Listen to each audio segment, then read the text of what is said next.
یہ وہ لوگ ہیں جنہوں نے ہدایت چھوڑ کر گمراہی اور بخشش چھوڑ کر عذاب خرید لیا. یہ آتش جہنم کی کیسی برداشت کرنے والے ہیں. یہ اس لیے کہ اللہ نے کتاب سچائی کے ساتھ نازل فرمائی، اور جن لوگوں نے اس کتاب میں اختلاف کیا وہ ضد میں آ کر نیکی سے دور ہو گئے ہیں. نیکی یہی نہیں کہ تم مشرق و مغرب کو قبلہ سمجھ کر ان کی طرف منہ کر لو،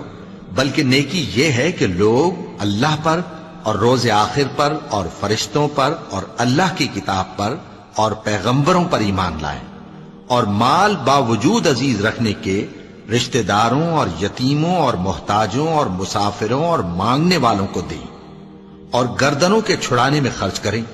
اور نماز پڑھیں اور زکوٰۃ دیں، اور جب عہد کر لیں تو اس کو پورا کریں، اور سختی اور تکلیف میں اور جنگ کے وقت ثابت قدم رہیں. یہی لوگ ہیں جو ایمان میں